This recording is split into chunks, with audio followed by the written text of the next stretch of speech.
Today's movie, not really a horror movie at all. It has elements of one, but it's kind of a movie that I think you should try and squeeze in for your Halloween viewing schedule, only because it's such a blast, really. You've probably seen it as a kid, and hopefully you'll revisit it. Get the warm, glowing blanket of nostalgia over you with Hocus Pocus, story of three witches who find themselves in modern times. Bette Midler, of course, being the main witch, and also Sarah Jessica Parker. And one of her best roles, I think, is one of the witches, too. She's the dumb one. You know, there's always got to be a dumb one. I thought she was really, really good.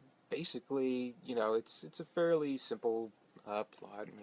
It does take place on Halloween. It has to do with the witches and kind of causing carnage. There's a talking cat. It's fairly family friendly, though it does at times with certain subject matters, namely speak of virgins and things like that. It kind of borders a little bit on PG-13. Like, I wouldn't show this to like a 5-year-old or something like that. They probably won't appreciate it, or maybe they will. What business of it is mine?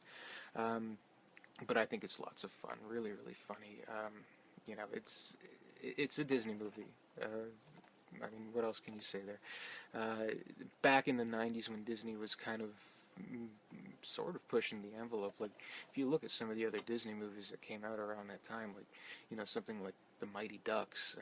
Just think about that movie. Like, a guy was caught drunk driving and had to coach Pee Wee hockey. That's a little unusual. You don't see drunk driving much, and you don't see witches handled like this in most movies. It is kind of like this stereotypical idea of the witch. Like, basically, okay, the old Warner Brothers cartoons where they had that one witch, that one scraggly, horny old witch who's like, hee hee hee. That's basically this witch times 3. So it's really, really fun.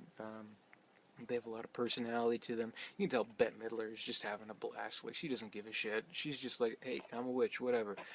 So it's great, and the talking cat is great. I think it preceded Sabrina the Teenage Witch, so there's that.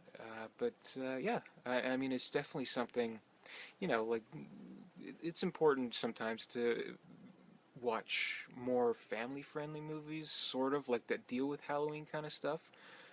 Only because, some of your most pleasant memories may be when you were a kid at Halloween. So, it's a harmless movie. It has some, a little bit of crude humor, not too much. It has Gary Marshall cameoing as that guy dressed as the devil, and I think Penny Marshall is in it too, playing his wife, not his sister. That's weird, man. And yeah, it has a main character who's a virgin, and my theory is that by the end he isn't, but that takes place after the scene is cut. But yeah, it's a fun movie, very, very funny, very enjoyable, and yeah, it's just a nice kind of Halloween family-friendly movie. You can watch this with, if you have kids, watch it with your kids. Maybe they don't want to see Suspiria. I don't know. It's not my business, but yeah, I like it. It's a fun movie, and it's one I like to visit every Halloween. So yeah, that's my review. Hocus Pocus.